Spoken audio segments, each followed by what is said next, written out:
একজন রাষ্ট্রপতি তিনি তার পদত্যাগ পত্রে এতগুলো ভুল কি করে করলেন, এবং একটু অনেকে হয়তো খেয়াল করেছেন কিন্তু অনেকেই খেয়াল করেননি, চমক একটি অংশ হলো তার যে স্বাক্ষর, সেই স্বাক্ষর এবং তার নামে মিল নেই। আপনারা যারা এটি এখনো খেয়াল করে দেখেননি একটু দেখুন, কারণ আমরা সবাই জানি যে যার নাম মোহাম্মদ থাকে তিনি যদি স্বাক্ষরে সেই মোহাম্মদ লেখেন তাহলে অবশ্যই নয় ওকার অথবা পুরো মোহাম্মদ বা লেখেন, কিন্তু রাষ্ট্রপতি মোহাম্মদ শাহাবুদ্দিন তিনি স্বাক্ষর করেছেন মুহাম্মদ দিয়ে, অর্থাৎ ময় রস্যকার দিয়েছেন। কেন এত ভুল, এমন ভুল নিজের স্বাক্ষর, কেন কেন এত ঘাপলা, কথা বলবো। সঙ্গে আছেন বাংলাদেশ সুপ্রিম কোর্টের সিনিয়র আইনজীবী অ্যাডভোকেট নাজমা কাউসার, যিনি একাধারে মানবাধিকার কর্মী। আমি আপনাকে স্বাগত ও শুভেচ্ছা জানাচ্ছি আমাকে সময় দেওয়ার জন্য। ধন্যবাদ আপনাকে। বানান ভুল থাকলে এই দুটিরও আইনগতভাবে অনেক জটিলতা হয়, আপনার কি ব্যাখ্যা? এখানে দেখেন স্পষ্টতই দেখা যাচ্ছে ওনাকে একটা প্রচন্ড মানসিক চাপের মধ্যে, হুমকির মধ্যে রেখে ব্ল্যাকমেইল করে চরম মানসিক মানে অত্যাচারের মধ্যে বিগত 2 বছর ওনাকে কাটাতে হয়েছে।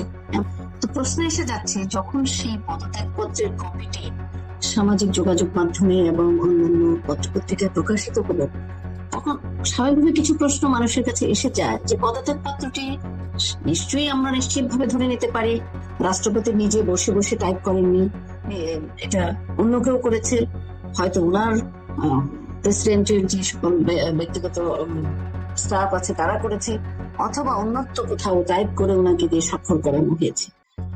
এইটুকু নিশ্চিত বলা যায় যে উনি নিজে বসে এটা টাইপ করেন। সেখানে যে ভুল ছিল প্রায় 15-16টা ভুল ছিল, স্পেলিং ছিল সেই এটার মধ্যে, ওনার এই পদত্যাগ পত্রের মধ্যে একটি পদত্যাগ পত্রের 16টি ভুল, এটা অনেকেই খোঁজ দিয়েছে। তো বানান এত ভুল, তারপরে আবার উনি উপরে হাতে লিখে আবার একটু লিখে দিলেন যে সম্মানের সাথে এরকম, আবার নিচে উনি স্বাক্ষর করলেন মোহাম্মদের জায়গায় মুহাম্মদ। তো এগুলি করে আসলে উনি একটা জিনিস, উনি খুব সজ্ঞানেই ওনার স্বাক্ষরটা হয়তো সবসময় উনি মোহাম্মদই করেন, ওটাই উনি লিখেছেন, উনি যেভাবে করেন সুকার দিয়ে উনি সেভাবেই করেছেন, এবং উপরে ওটা লিখে এবং নিচে এটা দেখে উনি হয়তো বুঝিয়ে দিতে চেয়েছিলেন যে পদত্যাগ পত্রটা ওনাকে জোর করে স্বাক্ষর করানো হয়েছে। তো এটা আসলে আমরা এখন আর বিস্মিত হই না। এই আজকের বাংলাদেশে, আজকের হজবরল অস্থিতিশীল নিরাপত্তাহীন মানে আইন কানুনবিহীন বিচারবিহীন বাংলাদেশে প্রতিনিয়ত সংবিধান লঙ্ঘিত হচ্ছে, প্রতিনিয়ত বাংলাদেশের মানুষের মানবাধিকার লঙ্ঘিত হচ্ছে, রাষ্ট্রীয় সকল অবকাঠামোগুলো, সাংবিধানিক কাঠামোগুলো ধসে পড়ছে, একটা পর একটা ধ্বংস করা হচ্ছে সমস্ত কিছু।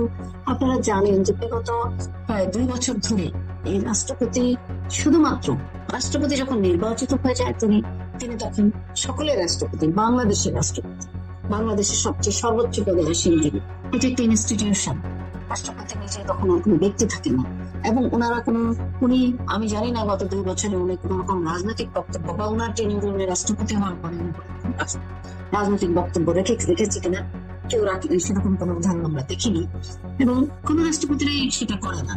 কিন্তু আমি এই জায়গাটিতে আপনাকে একটু স্মরণ করে দিতে চাই, রাজনৈতিক বক্তব্য উনি যে কিছুটা দিয়েছেন সেটা তো আমরা ওনার এই সংসদে বক্তব্য, তারপরে বিএনপি সরকার যখন ক্ষমতা গঠন করলো এরপরে তিনি যেভাবে জিয়াউর রহমানের স্তুতি করেছেন, এবং সেটা তো এক ধরনের রাজনৈতিক বক্তব্যই দিলেন।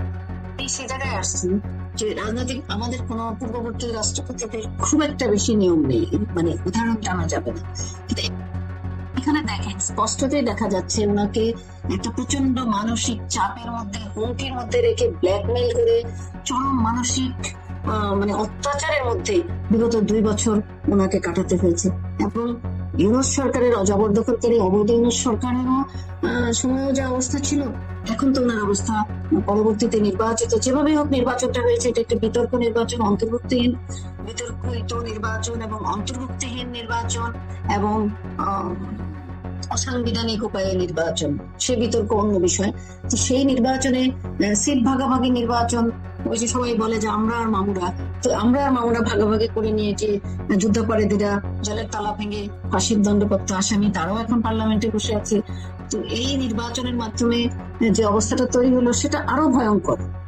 আপনি আইন মানছেন না, আবার আমি এই প্রসঙ্গে যাচ্ছি, একটু পরে যাচ্ছি। আমি ওই পদত্যাগ পত্রটা একটু শেষ করে যেতে চাই ইস্যুটাকে। সেটা হচ্ছে যে ধরুন আমরা কি দেখি, আপনি আইনজীবী হিসেবে আপনার প্রফেশনের জায়গায় ধরেন আপনার মক্কেল একটা চিঠি লিখে নিয়ে আসলো যদি আদালতে সাবমিট করার জন্য, যদি সেটা তার নিজের হাতের লেখার দরকার হয় কিংবা ডকুমেন্টেশনের জন্য বা নথির জন্য, তখন আপনি অবশ্যই বা আপনার নিজে যখন একটা ড্রাফট করবেন, আপনার স্বাক্ষর দিতে হবে আদালতে সাবমিটের জন্য যখন আবেদন করেন, সেটার মধ্যে যদি অন্য একজন ড্রাফট করলেও যদি ভুল থাকে, আপনি তখন বলবেন না যে এটা কারেকশন করে নিয়ে আসো, যেহেতু আমি স্বাক্ষর করবো না। তো তিনি কেন সেটা করলেন না? মানে তার কি অবস্থা তখন এরকমও ছিল না যে তাকে সেই সুযোগটাও দেওয়া হয়নি নাকি? এই আমার কাছে কেন সকলের কাছে অদ্ভুত লাগবে এটা, যে একটা ধরে নিলাম যে কেউ একজন ড্রাফট করে ওনার সামনে এনেছে, উনি সেটাকে দেখে না দেখে কেন স্বাক্ষর করতেন? বা উনি কি পড়ে দেখানোর সময় সুযোগ ছিল না? এত কি তারা ছিল যে ওই কারেকশন করা পদত্যাগ পত্রটাই ওনাকে স্বাক্ষর করতে হলো? উনি যেখানে উপরে কারেকশন করে লিখে দিয়েছেন নিজের হাতে, সেখানে ওনাকে কি সেটাকে আবার পুনরায় টাইপ করে এনে ওনাকে আবার স্বাক্ষর করানো যায়নি? এত তারা কেন ছিল? তার মানে পরিস্থিতিটা এমন ছিল যে একেবারে ভাবটা এরকম যে বন্দুকের নলের মুখে ওনাকে এক্ষুনি স্বাক্ষর করতে হবে, এরকম একটা ঘটনা ঘটেছে। এটাই প্রমাণ করে, কারণ আরেকবার টাইপ করে নিয়ে আসার মতো অবস্থাও ছিল না। কিন্তু প্রশ্ন হচ্ছে এখানে যে এত তাড়া কিসের? একচ্ছত্রভাবে ক্ষমতার অপব্যবহার করে, ফ্যাসিবাদী মনোভাব নিয়ে, আইনের তোয়াক্কা না করে, সংবিধানের তোয়াক্কা না করে, এত তাড়াহুড়া করে কেন ওনাকে স্বাক্ষর করাতে হলো, বা কেন উনি স্বাক্ষর করলেন? আর কেনই বা সেটা গৃহীত হলো? সেটা তো পুনরায় আবার যেতে পারতো যে না, এটাকে টাইপ করে পুনরায় টাইপ করে আবার নিয়ে আসো। ওখানেই প্রশ্নটা আসে যে বিষয়টা নিশ্চয়ই স্বাভাবিক কিছু ছিল না, অস্বাভাবিক। মানে এটার সঙ্গে কি যেদিন উনি 5ই আগস্ট যখন ভাষণ দিলেন যে শেখ হাসিনা তার কাছে পদত্যাগ পত্র দিয়ে গেছেন, তার পেছনে 3জন সেনাপ্রধান সহ 3 বাহিনীর প্রধান দাঁড়ানো ছিল, তিনি অবলীলায় ভাষণে বলে ফেললেন যে আমি পদত্যাগ পত্র পেয়েছি, পদত্যাগ পত্র গ্রহণ করেছি। পরে তিনি আবার বললেন যে না, তার কাছে পদত্যাগ পত্র নেই। তাহলে তখন যে অবস্থার মধ্যে তিনি এরকম করেছেন, এবারও কি তাই করলেন কিনা? একই অবস্থা আপনি দেখেন, অথবা তার চেয়েও ভয়াবহ অবস্থা। আপনি সেদিন তো সারা দেশ জাতি সারা বিশ্ব দেখেছে, একজন রাষ্ট্রপতি বক্তব্য দিচ্ছেন, ঘাড়ের উপর দাঁড়িয়ে আছেন 3 বাহিনী প্রধান, সেনাবাহিনী প্রধান, বিমান বাহিনী প্রধান এবং নৌবাহিনী প্রধান। কেন? রাষ্ট্রপতি যদি জাতির উদ্দেশ্যে সাবলীল ভাবে বক্তব্য রাখবেন, সেখানে 3 বাহিনী প্রধান কেন তার পিছনে দাঁড়িয়ে মানে ওনাকে রীতিমতো বন্দুকের নলের ভিতরে কামান বন্দুক ধরে ওনাকে দিয়ে বক্তব্য দেওয়ালেন? এবং উনি বললেন যে আমি প্রধানমন্ত্রীর পদত্যাগ পত্র পেয়েছি। পরবর্তীতে বিশিষ্ট সাংবাদিক মতিউর রহমান সাহেবের সাথে সাক্ষাৎকারে উনি বলেছেন, আমি কখনো সেই পদত্যাগ পত্র দেখি নাই এবং পদত্যাগ পত্র আমার কাছে নাই। এবং এটার জন্য বহুবার গত 2 বছর ধরে চ্যালেঞ্জ করা হয়েছে, আদালতে পর্যন্ত যাওয়া হয়েছে, কিন্তু সেই পদত্যাগ পত্র আর কেউ দেখাতে পারে। ঠিক একইভাবে এই ঘটনাটিও ঘটেছে। কারণ আপনি দেখেন, বিএনপির ইতিহাস হচ্ছে ক্ষমতা অপব্যবহার করে বন্দুকের নলে ক্ষমতা দখল করা। 1977 সালের 21শে এপ্রিল জেনারেল জিয়াউর রহমান একইভাবে তৎকালীন রাষ্ট্রপতি আবু সাদাত মোহাম্মদ সায়েমকে বন্দুকের নলে ওনাকে পদত্যাগ করতে বাধ্য করেছে। এবং উনি ওনার লেখায় লিখে গেছেন কিভাবে জিয়াউর রহমান সেখানে গিয়ে অস্ত্র উঠিয়ে রীতিমতো ওনার বেডের উপরে পা উঠিয়ে দিয়ে ওনাকে দিয়ে পদত্যাগ পত্র স্বাক্ষর করিয়েছে। আরেকটি ঘটনা ঘটেছে 2002-এ। আপনি দেখুন, তাদেরই বিএনপির মানে প্রথম প্রতিষ্ঠাতা সদস্য সচিব ছিলেন যিনি ডক্টর বদরুদ্দোজা চৌধুরী, উনি যখন রাষ্ট্রপতি হলেন, যখন তাদের কথা মতো চলছিলেন না, ওনাদের দলীয় ব্যাপার কেন জিয়াউর রহমানের মাজার জিয়ারত করতে গেল না, কবর জিয়ারত করতে গেল না, সেই কারণে ওনার উপরে ক্ষুব্ধ হলেন। ওনারা ক্ষুব্ধ হয়ে দেশের রাষ্ট্রপতিকে নজিরবিহীন ভাবে ওনাকে পদত্যাগে বাধ্য করলেন এবং ওনাকে মত করে দৌড়িয়ে রেল লাইন দিয়ে দৌড়িয়ে ওনার কাপড় চোপড় খুলে ওনাকে দৌড়ে পালাতে বাধ্য করেছে। আরেকবার দেখেন সেই ধারাবাহিকতা, সেই জিয়াউর রহমানের পুত্র, সেই খালেদা জিয়ার পুত্র, মানে বাপকা বেটা সিপাহিকা ঘোড়া, তো বাপকা বেটা একই উদাহরণ তৈরি করেছে। এতদিন তো ছিলই প্রেসিডেন্ট, তো তাকে ওনাকে সম্মানের সাথে আপনারা নির্বাচন হয়েছে ফেব্রুয়ারিতে, উনি তো বলেছে যখন সরকার যাবে আমি সরে যাব, আপনারা তখন বলতেন ভদ্রভাবে সময় দিন উনি চলে যাক। তার মধ্যে এইরকম হজবরল অবস্থা করে এক্ষুনি ছুটির দিনে, শুক্রবারে ছুটির দিনে কেন ওনাকে পদত্যাগ করতে হবে সেদিনই? দিন নয়, কেন অফিসিয়াল ডেটে নয়, কেন এত তড়িঘড়ি? এটা কি বলার অপেক্ষা রাখে যে নিজেদের ক্ষমতাকে নিরঙ্কুশ করার জন্য সেই একই ভাবে সংবিধান এবং আইনকে পদদলিত করে কোন যা ইচ্ছা তাই অ্যাবসলিউট মেজরিটি পেয়েছি বলে আমি বাংলাদেশকে কিনে নিয়েছি? তো এই ইতিহাস তো বিএনপির পুরনো ইতিহাস, বারবার আইনকে পদদলিত করা, সংবিধানকে লঙ্ঘন করা। এবং আপনি দেখেন প্রেসিডেন্ট শপথ নিতেও সবাই শপথ নিতে ওনার কাছে যায়নি, আবার যখন শপথ নিলেন তারপর থেকে প্রধানমন্ত্রী মানে এখনকার বর্তমান প্রধানমন্ত্রী তারেক রহমান বিদেশ সফরে গিয়েছেন, যাওয়ার আগেও রাষ্ট্রপতির সাথে দেখা করেননি, যাওয়ার পরেও দেখা করেননি। এইসব উদাহরণগুলো তো বাংলাদেশের জন্য কখনোই কোনোভাবে গ্রহণযোগ্য নয় এবং ভালো নজিরও স্থাপন করছে না। তো আপনি কি আশা করবেন তাদের কাছে? আপনি যে এখানে অবশ্যই আমরা নিশ্চিত যে একটা প্রচন্ড রকমের আইনের মানে অস্থির মুখে, চাপের মুখে অথবা যে কোনো হুমকির মুখে উনি বাধ্য হয়েছেন পদত্যাগ করতে।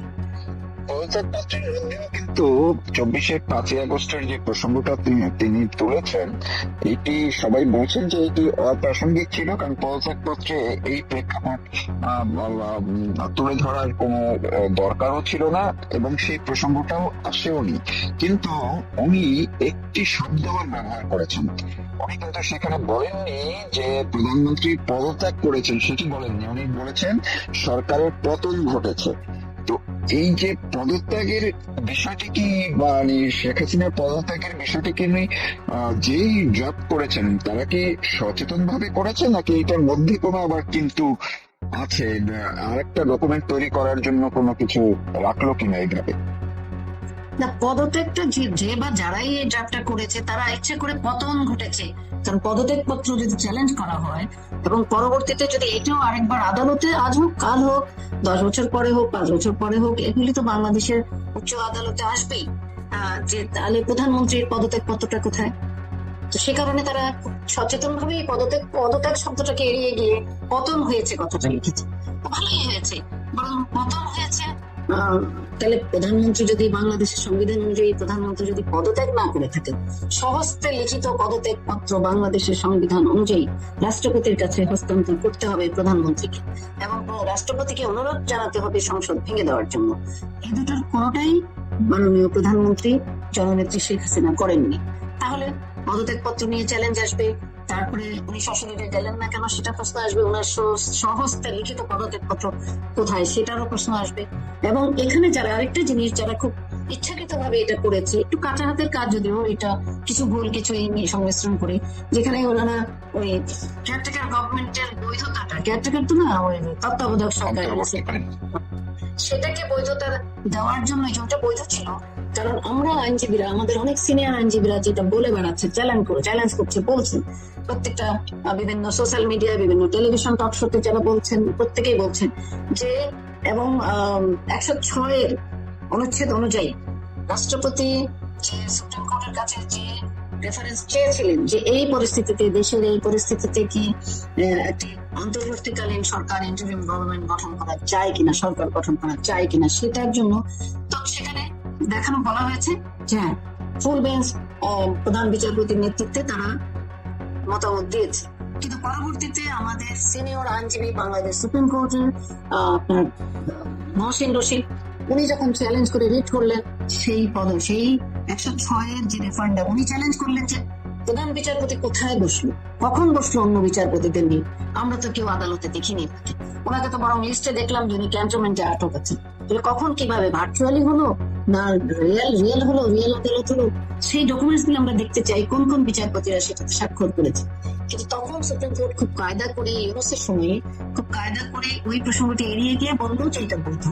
এখন প্রশ্ন হচ্ছে, যদি 106 অনুচ্ছেদ অনুযায়ী ওই সুপ্রিম কোর্টের বিচারপতিদের রেফারেন্ডাম মানে রেফারেন্স অনুযায়ী যদি আপনার মানে ইন্টারিম সরকার গঠন করা, ইউনুসের মানে অন্তর্বর্তীকালীন সরকার গঠন যদি অবৈধ হয়, তাহলে ইউনুসের অধীনে সকল কর্মকাণ্ড অবৈধ, ইউনুসের অধীনে নির্বাচন অবৈধ, এবং এই নির্বাচনের অধীনে নির্বাচিত প্রধানমন্ত্রী অবৈধ।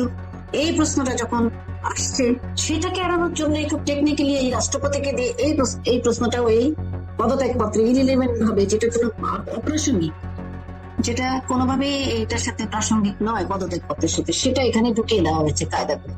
কিন্তু আপনি নিশ্চিত থাকেন এই বাংলাদেশের উচ্চ আদালতে, সুপ্রিম কোর্টে আজ হোক কাল হোক, একদিন না একদিন এই বিষয়গুলো, এই 106 অনুচ্ছেদ, প্রধানমন্ত্রীর পদত্যাগপত্র অথবা রাষ্ট্রপতির এই যে জবরদস্তি, সেটা হয়তো গায়ের জোরে ওনারা করে নিলেন, সবকিছু কিন্তু চ্যালেঞ্জ হবে।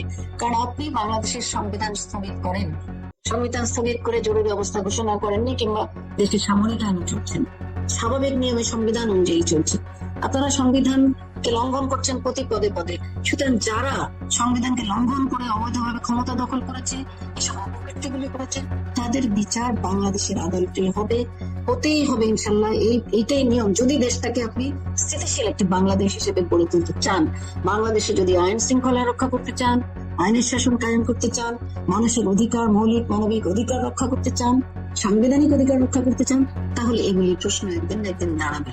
কিন্তু আজকে গায়ের জোরে করে যাচ্ছেন, যেমনি ভাবে করে যাচ্ছেন যে রহমান ক্ষমতা, ওনাকে কে নির্বাচিত করেছে রাষ্ট্রপতি হিসেবে? উনি তো বন্দুকের জোরে 77 সালের 21 এপ্রিল ওয়ান ফাইন মর্নিং অথবা ওয়ান ইভিনিং উনি গিয়ে রাষ্ট্রপতি সাদাতকে পদত্যাগ করিয়ে উনি ক্ষমতা দখল করেছেন। একই ধারাবাহিকতায় এরশাদও তাই করেছে। তো এরশাদও সেটাই আপনার একইভাবে তাদেরকে পদত্যাগ করে, প্রেসিডেন্টকে পদত্যাগ করে বাধ্য করে উনি ক্ষমতা দখল করেছেন। তো সেটাই আজকে খায়রুল হক সাহেবের বিচারপতি, প্রধান বিচারপতি খায়রুল হক সাহেবের হাতে হাত করা কেন? কেন উনি পরপর বিভিন্ন হত্যা মামলার আসামি? এইসব কারণে। কারণ ওই পঞ্চম সংশোধনীর রায়ে উনি বলেছিলেন যে পঞ্চম সংশোধনী অবৈধ এবং এইভাবে ক্ষমতা দখল করা অবৈধ, এবং এটাকে সংসদে আইন করে বন্ধ করা হোক। সংসদে আইন করে পার্লামেন্টের সংবিধানে এটা সংযুক্ত করা হয়েছে যে এর পরবর্তীতে কেউ অবৈধভাবে ক্ষমতা দখল করলে তার দেশদ্রোহী হিসাবে তার সাজা মৃত্যুদণ্ড। ওটা জেনেই আজকে আর এখন আর সামরিক শাসকের ক্ষমতা দখল করেনি, সামরিক বাহিনীর আড়ালে পিছন থেকে মদতে অথবা সাহায্যে কিছু অংশের সহযোগিতায় একটা অভ্যুত্থান খেলা হয়েছে, যেটা সম্পূর্ণভাবে একটা চক্রান্ত ছিল, মানুষের সাথে একটা প্রতারণা ছিল, মিথ্যা অপপ্রচার, এবং এর মাধ্যমে সেটা আজকে প্রমাণিত হয়েছে বাংলাদেশের বিভিন্ন ইতিহাস। সঙ্গে আমি আর জানি না, ওটা অন্য একটা প্রসঙ্গ, আলোচনা অনেক দীর্ঘ হয়ে যাবে।